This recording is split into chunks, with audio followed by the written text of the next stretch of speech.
avec les auditeurs de RFI. Merci Sébastien Duhamel, très bonne journée. Prochain grand rendez-vous avec l'actualité africaine à 12h30 temps universel. Appelez-nous, exprimez-vous.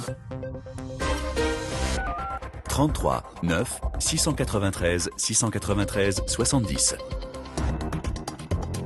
Juan Gomez. Au Sénégal, les partis politiques se préparent pour la campagne des élections législatives anticipées du mois prochain. 41 listes de candidats ont été validées en début de semaine.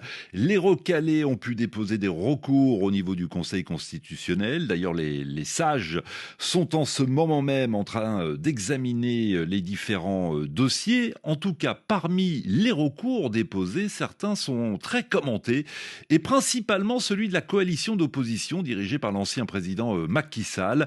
Taku Walou Sénégal demande que la candidature d'Ousmane Sonko soit annulée. Elle estime que le Premier ministre est inhumain. Bonjour. Bonjour Juan. Comment allez-vous Ousmane ? Je vais très bien. Et êtes-vous serein au regard justement du climat politique dans votre pays ? Ah oui, je suis serein. Le Sénégal organise des élections depuis très longtemps. On a vu l'élection présidentielle s'est déroulée de manière calme, apaisée dans tout le pays. Oui, le scrutin, excusez-moi, le scrutin en tant que tel, oui. Mais avant, le pays a quand même traversé une période d'instabilité politique. Quand vous voyez que la nouvelle opposition, donc ceux qui étaient au pouvoir hier, donc avant la présidentielle, cherchent à bloquer la candidature d'Ousmane Sonko, qu'est-ce que ça vous inspire ? Bon, moi, franchement, cela ne me surprend pas parce que il n'y a pas longtemps, le Conseil constitutionnel avait invalidé la candidature de Ousmane Sonko sur les présidentielles. Alors actuellement, seul organe habilité à trancher sur ce débat. Moi, attendons qu'il sorte la décision finale. Cela montre que cette allure de l'opposition, cela montre que ceux qui sont au pouvoir ne sont pas véritablement prêts pour amener le Sénégal dans une situation meilleure que là où ils l'ont trouvé. Donc c'est pour cela que l'opposition s'est retroussé les manches véritablement pour imposer la cohabitation à l'Assemblée nationale. Attendez, le recours pour vous contre Sonko est donc légitime ? Moi, c'est tout à fait légitime, mais quelle que soit sa légitimité, c'est le Conseil constitutionnel qui donne le verdict final.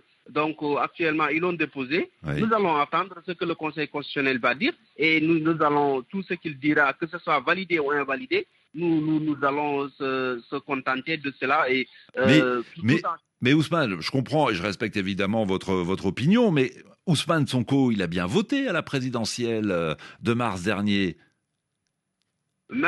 Il a voté, il a été éligible.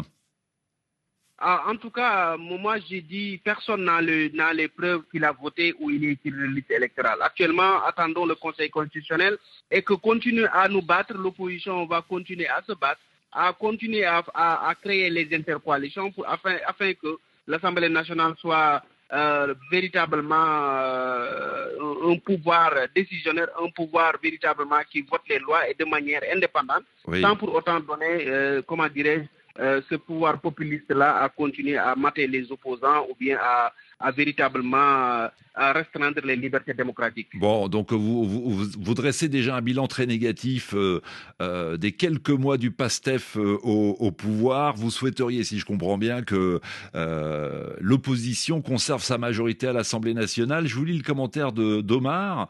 Il nous dit « La campagne sera plutôt calme et facile pour le PASTEF.